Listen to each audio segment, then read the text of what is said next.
Thanks everyone for tuning in to the quarantine series. We're on episode 3, speaking a little bit on kids and fear. We have a panel here full of, with mental health professionals that are in the field, either giving out resources, education, outreach, and other things as well.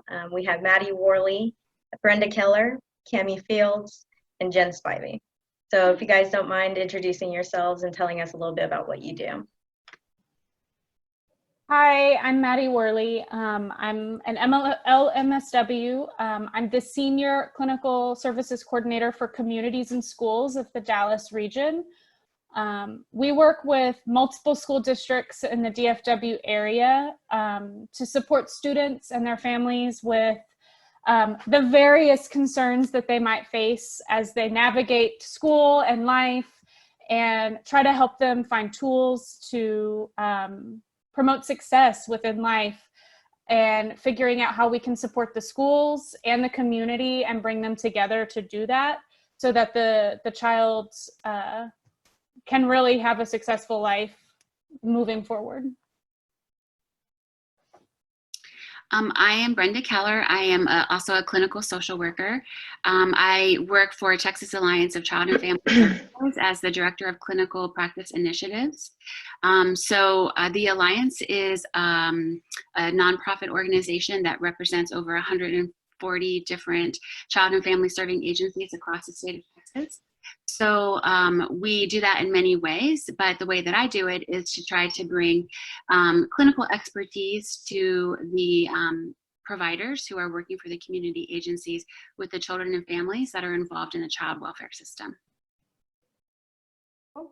I'm Cami Fields. I'm a licensed master social worker and the Director of Outreach and Education at Grant Halliburton Foundation. We're a nonprofit based in Dallas, and we work to strengthen mental health resources, promote better mental health in adolescents, and help prevent suicide. If you go to granthalliburton.org, we have a ton of resources on there, both for youth and parents and adults, all dealing with different aspects of mental health, and some mental health resources specifically tailored for this pandemic that's going on. So I encourage you to go to our website. I'm jspivey. I use she, her pronouns. I am a therapist at the Dallas Children's Advocacy Center. I'm a licensed professional counselor and a board certified music therapist. I also serve as a trainer for an in-house trainer for some of our treatment modalities that we use at the center. At DCAC, we serve kids who have experienced abuse, physical abuse, sexual abuse, witness violent crimes, really those cases that rise to the level of criminal charges in Dallas and surrounding counties. So serving families at some of their most difficult times as they're facing traumatic events and the healing from that. And our position as a center is that healing is possible, and that families, caregivers are a really critical part of that process. And so really work to engage our caregivers along with our kids in treatment as we help partner alongside them in moving towards that path to healing. Great. Thanks all of you for being here. All of you are very well versed in the mental health field, and I know that you're going to be able to speak very much on our topic of kids and parents, or parents, kids, and fear, as far as what parents can do and how we can speak to our kids during this moment of crisis. Thanks you guys for being here.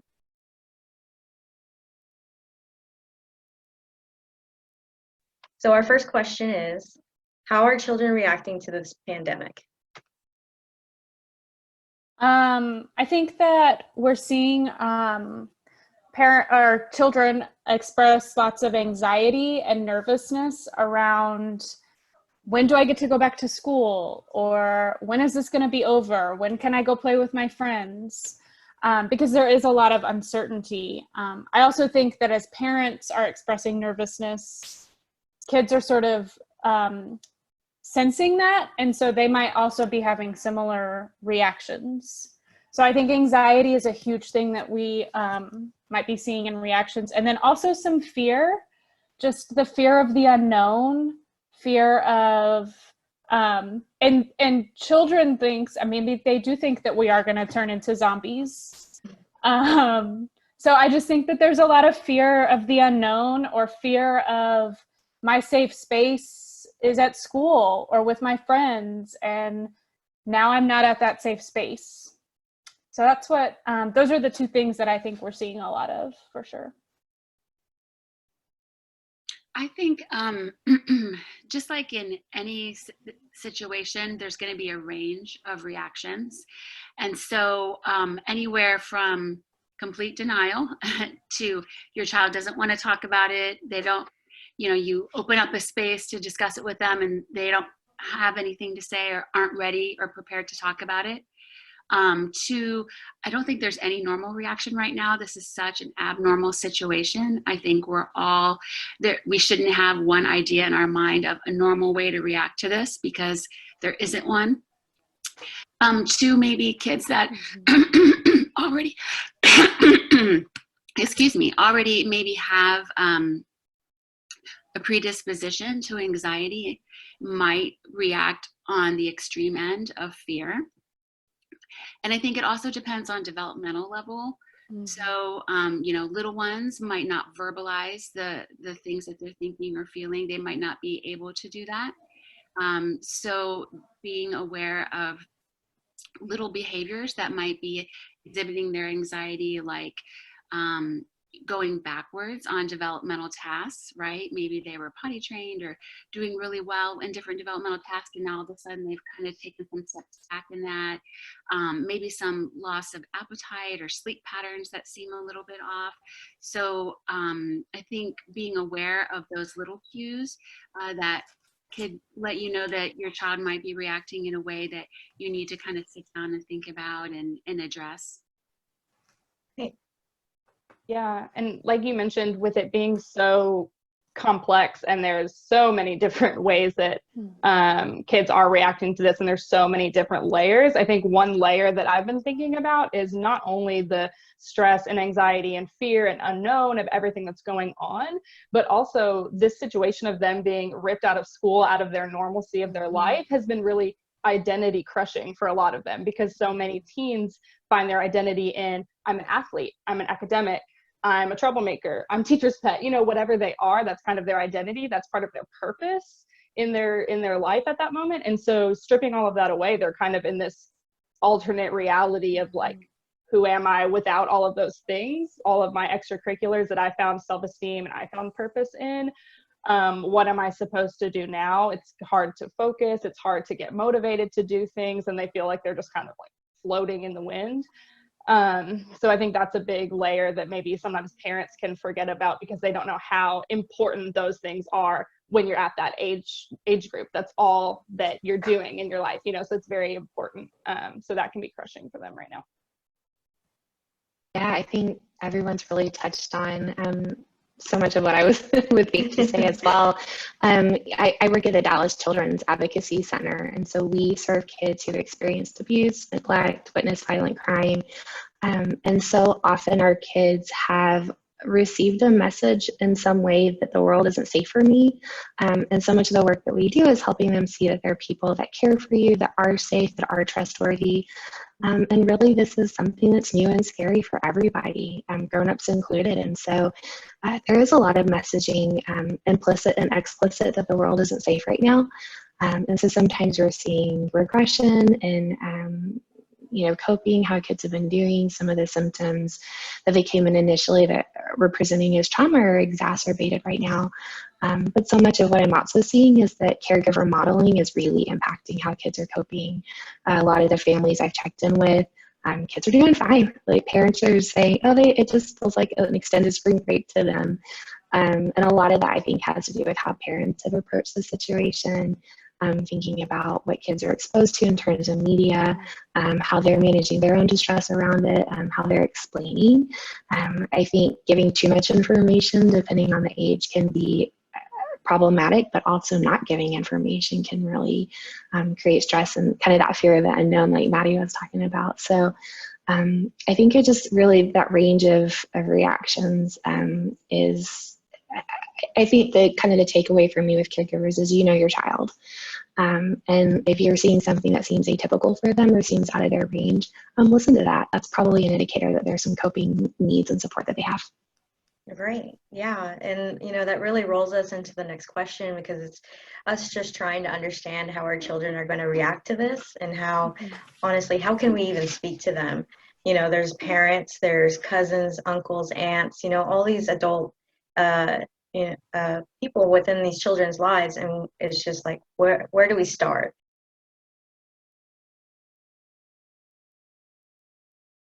So Jen, you touched on it a little bit on how you would engage them, but how can parents and caregivers just talk to their kids, either sitting them down personally, or maybe some strategies that they can touch on to talk to their kids? I think it's important to, just like Jen was touching on, your kids, and so also depending on the age range, right? But what they're going to understand and respond to the best. But use language that they are going to understand. So if you do have the little ones, maybe relate it to something that they do understand, because then they can sort of start understanding a little bit about why they can't go outside or go to school as normal. But definitely make sure that it's comforting and supporting, and coming at a place of just understanding and support, because that's going to help your child cope in the long run. Instead of sort of saying, we have no idea what's going on, we're all scared, because then your child is going to feed on that. And so I think that it's important to use language that they understand and can relate to. Yeah, definitely. I was thinking about, like you said, kind of meeting your kid where they're at, knowing what they relate to, and maybe using an analogy that they can relate to, breaking it down in a completely different way, so that they can understand it on their level. I also was thinking about kind of what we know about brains, and what we talk about, kind of our upstairs brain, the thinking, problem solving, learning part of our brain, and the downstairs brain, which is kind of the survival mode. Right? So really keeping that in mind too. So if your kids are scared, or we say in their downstairs brain, that might not be the right time to have an in-depth discussion with them, because they're not going to be able to take in or process any new information. So I think the first thing you do is just make sure your child is calm, in a state where they can actually hear you and take in new information, and before you try to introduce, a heavy topic. And something I heard yesterday, I was reading, and I really like this idea. The other idea is just to think about, talk to your child about your family, and maybe think about something that your family's been through in the past that's difficult, or something that, your grandpa or your great aunt or your cousin, remember when they went through this difficult time and they got through to the other side of it, and everything, is okay now. And just remind them that, your family has been through difficult things in the past.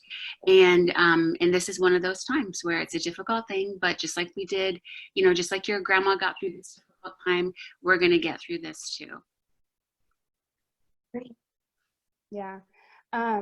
And also, so we've touched a little bit on kind of talking to the littles, but with teenagers, I think it's really important to focus on honesty when you can, because they have access to every piece of information that you have access to. So they're getting a lot of information, and they have a lot of questions, not just about this, but in general. So if they're coming to you and asking questions, then try to be as honest as you can, because they don't want to feel like they're being lied to, or that you're withholding information to try to protect them, because they're getting the information regardless. So making sure that it is accurate information, and if they ask you a question that you don't know the answer to, you can be honest and say, I don't know the answer to that, but we can try to figure out together. Let's do some research and see if we can find that out. Just validating that it's okay to have questions, and it's okay to try to get more information. And I do think it's kind of a balancing act too, of, showing that you're confident that we'll get through this, that there is hope, that things will get better, but also being honest about your worries and your fears too, because vulnerability begets vulnerability. So allowing yourself to show that you have worries and you have fears makes them feel comfortable to share their worries and their fears, and it kind of validates that it's okay to feel that way and that we can feel this way together and we can get through this together. So I think honesty and vulnerability is important. I think one thing that I found helpful in talking with caregivers is just having them kind of approach the conversation with, hey, what do you know about what's going on? Like, what do you understand about this? And just kind of assessing for what kids and teens know. Sometimes, as adults know, kids surprise us with what they have information on. And so kind of getting a gauge of what they understand can allow for, is there stuff maybe I need to clarify or clean up, or, oh gosh, wow, they are so much more knowledgeable than I realized. I need to be having a conversation in this way. So I think that can really help guide it. And I think just like we see a lot of times with kids and teens needing sometimes more abstract, tangible things, I think caregivers also find that helpful.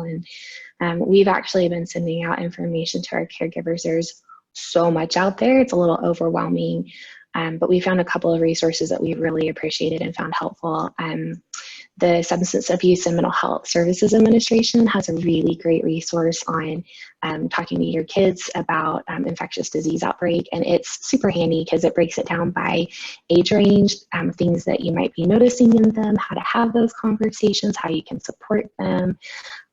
We've also seen that the National Child Traumatic Stress Network has some great resources of a similar vein. So really helpful things to kind of empower parents and help them feel more confident about the conversations they're having.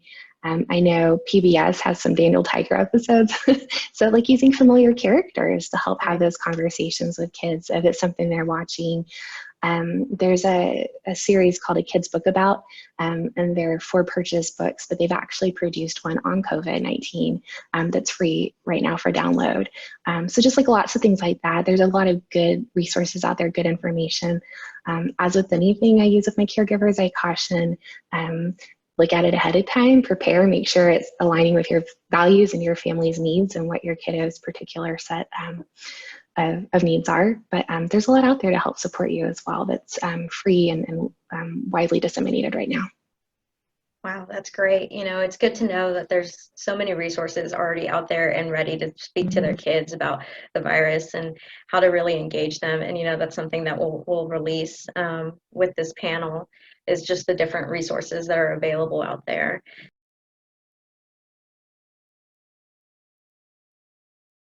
So, you know, once we do sit down with our kids and, you know, we're spending more time with them indoors, you know, typically we're probably not taking them to the parks anymore or engaging with any other children. So what are the warning signs that children might be having that they're in fear? And what are some coping skills that we can give these kids, or even for the parents to help them cope with the changes that are in front of us? I think that warning signs would be, and it's hard because we're going to be in our environment the whole time. And so it's like, well, is this something normal? Is this something I should be worried about? Because everyone's normal is going to look a little bit differently right now. But I do think that if you see some evidence of maybe a lack of motivation or a lack of desire to do some of the things that you're trying to do, or even just like getting them to work on their schoolwork for a set time, then that would be definitely a warning sign that there's something going on, and we definitely need to have a check-in about it and a conversation. But I think the one thing that I've really been working on doing within my house is establishing set routines, because that does put some normalcy back into your lives.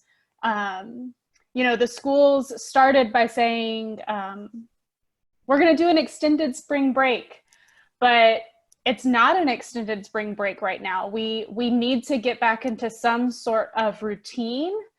Yes, it's going to look different than what we are accustomed to, but I think that will really help keep our kids motivated. And we can build in brain breaks, because we don't want to just be sitting in front of devices all day. So make sure you're building in opportunities for them, if you have a backyard, to go play in their backyard, even if it's to like run laps, playing with your dogs, taking a minute to sort of unplug from a device and doing something, playing a board game, building up something with Legos, something that gets them sort of connecting to something outside of the virtual world. But then maintaining a set routine, I think, is the big thing that I've really been stressing within my household. And I know with some of the individuals that I've been talking to. Yeah, I think that reactions and things to look out for will kind of range depending on your child's personality and their developmental level. So if you have a more sensitive kiddo, they might be more prone right now to be a little bit more sad or tearful. If you have more of a kiddo who tends to keep things in, you might see an increase in irritability and agitation. You might notice with younger ones, physical manifestations like increase in headaches or tummy aches, or changes in sleeping patterns or appetite. For older ones, they might seem just kind of disinterested in engaging in anything at all. They might try to kind of isolate. Right now, that would be a pretty easy time for an older kid to, slink off into their room, and you have so many things on your plate as a parent that to kind of easily get away from you. And I totally agree with what you said about routines. I think that one of the things that's happening right now is lack of control, right? No one likes feeling out of control, including adults. So lack of control is a big part of what's contributing to the reactions in our kids. So if we can create routine for them, that really helps. And the other thing that we can do is maybe try to give them as many choices and power as possible. So instead of just creating a routine for them, maybe you can discuss it with them. Like, hey, we're going to sit down and make a schedule. Give me your thoughts. You want to do, school in the morning, school in the afternoon? Do you want to, okay, we're going to have a cutoff time for jammies. So what should our cutoff time? Like by 11 a.m., no one should be in their jammies anymore. Or what do you think? And just letting them be a part of it so that you feel like you're giving them back, as much power and choices as you can during this time. Yeah, I love what you said about empowering them to have choice, because teenagers in general are, they have lack of control over so much around them. They have to go to school. They have to do this. They have to do their homework. And so this situation has just exacerbated all of that lack of control. So they feel like they just don't have control over anything.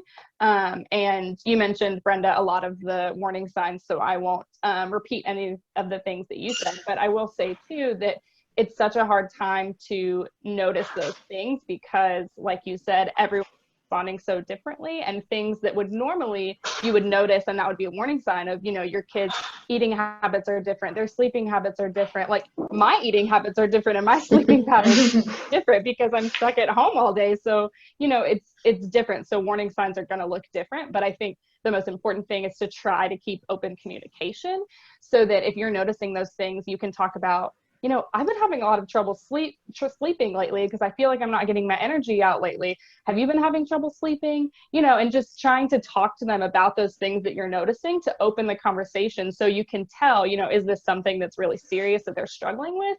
Or is this just something that we're all dealing with right now because this is a really crappy situation? So trying to keep that open communication as much as you can.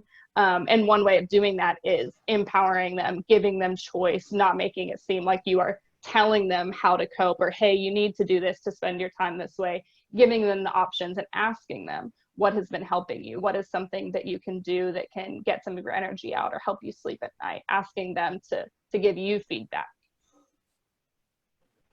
Yeah, I think everybody's super spot on with the kind of warning signs and ways to respond to that.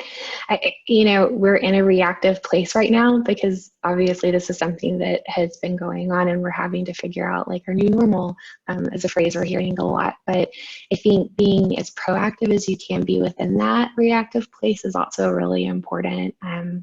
I agree with like the routine and structure and scheduling. We know that kids feel, and teens really feel safe when there's boundaries, when there's structure, when there's expectations.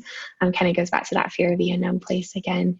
But one thing we talk a lot about with our families is practicing skills, coping strategies in neutral times.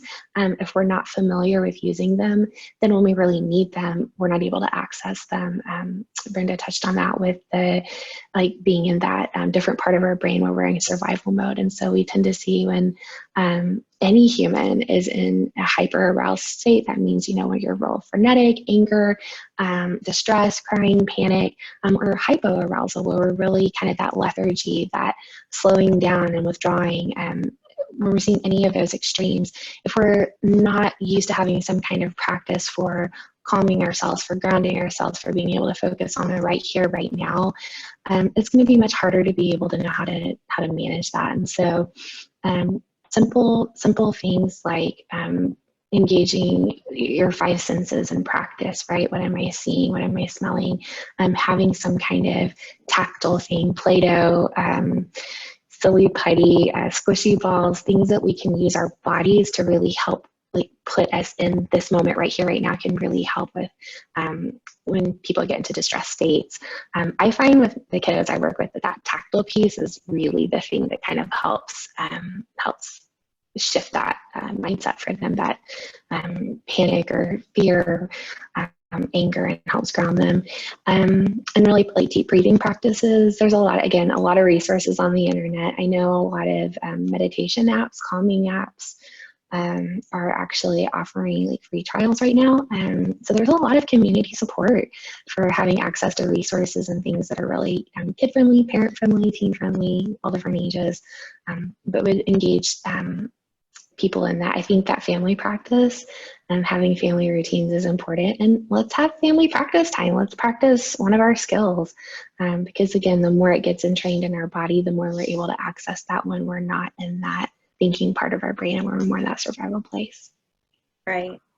And I think that even not just for kids, but for adults, we have to go into that place where we're we need to take a second and kind of remember to center ourselves, because we do play many roles, not just as parents or caregivers, but, as we work in the family or we work outside the house, and, we're also trying to transition into this new period as well.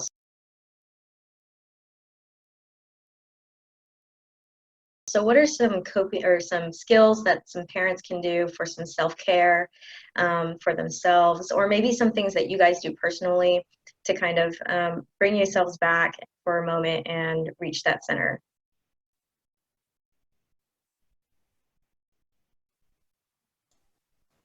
I think that, for me personally, I've always considered myself sort of a big kid. So my self-care involves a lot of playing with toys and coloring and coloring books. So everyone's self-care looks differently. But I do think that now more than ever, it is important to take a minute, even if it's a 5-minute break that's just for you, and do something that you enjoy doing, whether it is playing with toys like me, or FaceTiming a friend that you normally check in with daily, but now you don't really get that connection. You can use video chatting for social connection as well, not just the professional setting, which a lot of us are now moving to, but taking a minute to check in with yourself, because what's that saying that flight attendants say whenever they're talking about the oxygen mask?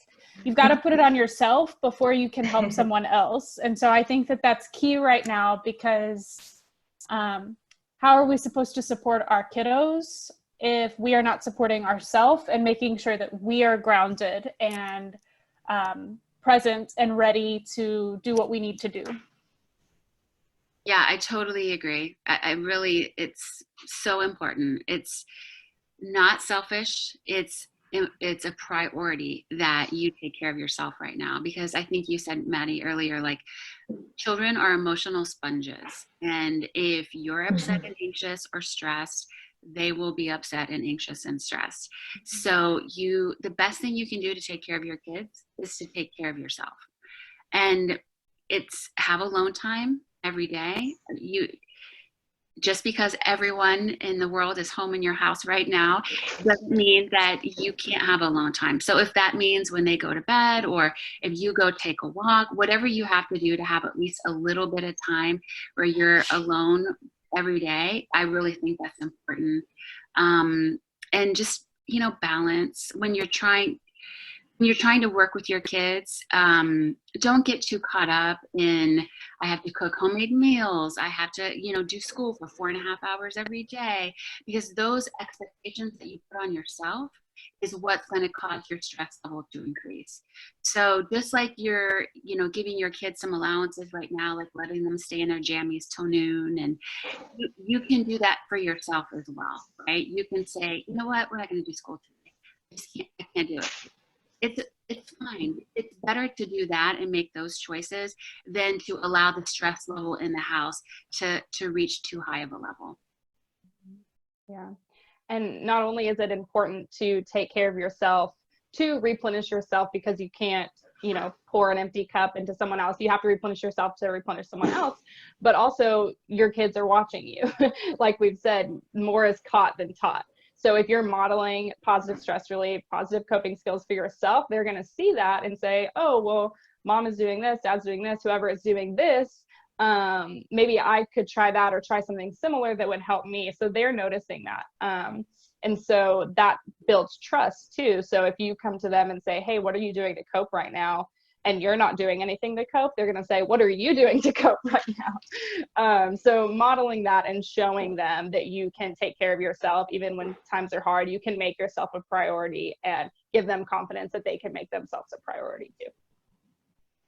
Yeah, I agree with everything.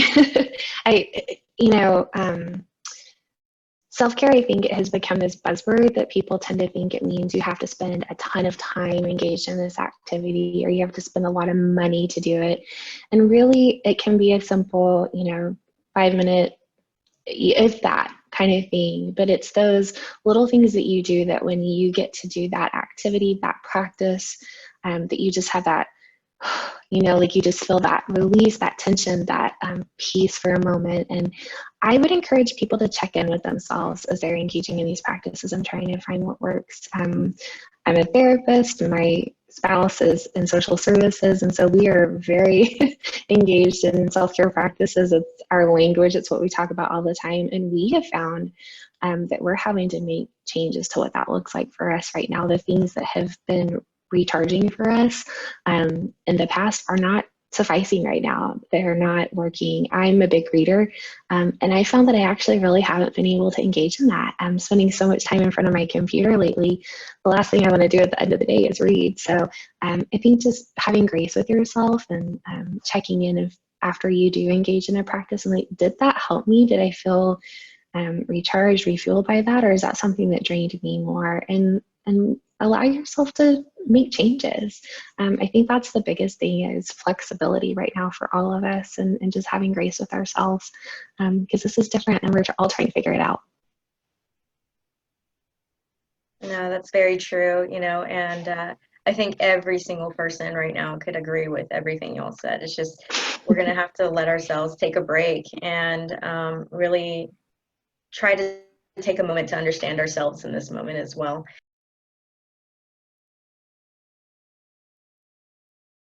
So, as we're thinking about if I or maybe my child were in crisis, what are some things that parents, or some steps that parents can take to make sure that their kids have the care that they need if they need to seek out mental health care or resources? just little tips or maybe some guidance as far as what they can do, because a lot of times we get pulled into the stigma. Maybe they're just acting a certain way, maybe I'm just stressed out, but sometimes it's just the unknown. We just don't have those answers. Yeah, I think that right now is a crucial time to be alert for mental health concerns in our kiddos, as well as our own personal self. But I think the key thing, and we've touched on it already, is to have honest conversations and checking in with our spouses, our loved ones, our kiddos, and just saying, how are you doing right now? If you are noticing something that seems sort of not okay or not their normal, then address that and say, you know what, I'm concerned because I've noticed that you're staying in bed until 3 p.m.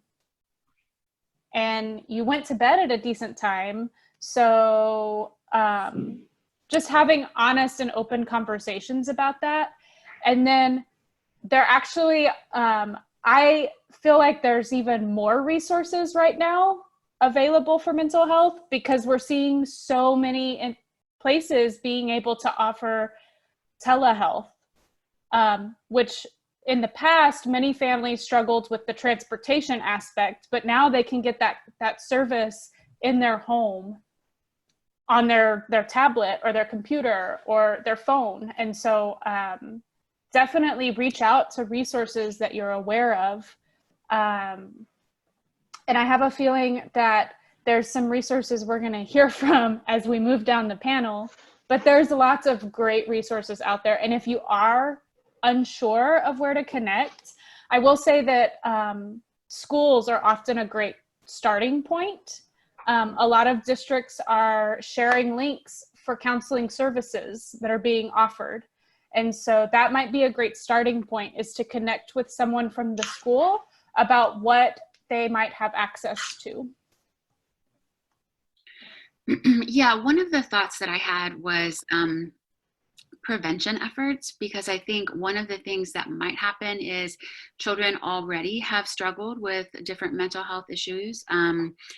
Maybe they've already been diagnosed with anxiety, or, have experienced trauma in the past, and they were engaged in services. So I would say if your child was engaged in services, don't stop that if at all possible. Really make it a priority to keep your child engaged in whatever they were engaged in before. If they were taking medication, go to the pharmacy, get as much supply as you can, continue to have them take that medication regularly. See if your therapist can switch, if they were already in therapy, if they can switch to an online platform, or if your the vast are switching to an online platform. So, and a lot of places that wouldn't do it before are doing it now. They're doing FaceTime, they're doing Zoom, they're doing whatever platforms the parents can get access to. So, as a parent, advocate for your child. Don't be shy. If your therapist isn't willing to make the transition, then try to, see if they can give you a referral to someone who is. And try to keep your child engaged in whatever mental health services they have already been engaging in, because right now would not be a good time to stop that. And any extra support your kiddo can get is really, I think, essential to keep going during this time. Yeah, I totally agree with the continued care. If your kid was seeing a therapist and they aren't able to do online or telehealth, or if you have a kid that maybe used to be in therapy but isn't in therapy right now, or you think needs to start therapy, I work for Grant Halliburton Foundation, and we have a Here for Texas mental health navigation line. And so it's open Monday through Friday, 10 a.m. to 6 p.m. And we have licensed staff answering that line to just hear what's going on, what's the situation, and then hearing what resources you're looking for or what you think you might need. In the past, we've tried to email back a list of tailored resources for you within 2 to 3 business days. Right now, with everything going on, we are trying to get it to you within a few hours. So if you have questions or you need help just navigating, because like we said, we're kind of being inundated with resources right now. There's so many resources. So if you just want kind of a tailored list with just a few options, you can call our navigation line, and the number is 972-525-8181. And Monday through Friday, 10 to 6, those lines are running. So I would encourage you to call that. And we've reached out to so many of our providers to make sure that they're doing online options and telehealth options. So we have all that information for you. So it kind of takes the research out of it. Yeah, I'm so honored to be part of such a wise panel. Everybody has such great suggestions and information. I second all of that, as I have done with everything.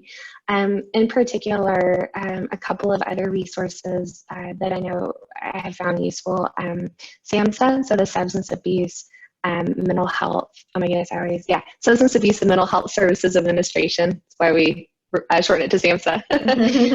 They actually have some helplines right now as well, all the time actually. One in particular is a disaster distress helpline, which this qualifies as one of those needs. You can engage by text. It's Talk With Us, all one word, to 66746. They also have Spanish resources available. I know especially in North Texas, that's really critical for families. They have a national helpline as well, and some additional information and resources. I think the other thing that I would want to add to that is if there is a critical threat to safety, if you're concerned about physical safety to self or others, and there's a crisis, there's multiple crisis lines that you can access and be able to have contact with. Some are via text, some are via phone. I know there's a crisis text line. You text the word home to 741-741, and that's one that we refer families to a lot as well. I think, as with a lot of things we've talked about, being proactive is helpful. There's likely a need you may not need to use a lot of these resources, and that's great, but we would rather you have the information at hand should you need to use them than be scrambling to find it in a moment of distress. So again, I just would encourage proactivity in all things. Great. Thank you guys so much. We are going to have to wrap up. I really appreciate all of you and what you guys do in the field. You guys are the boots on the ground and who are, trying very hard to make sure that our community has their mental health resources and that they're able to get the care that they need. So I thank all of you for coming here. So thanks everyone for tuning in. Y'all have a great day.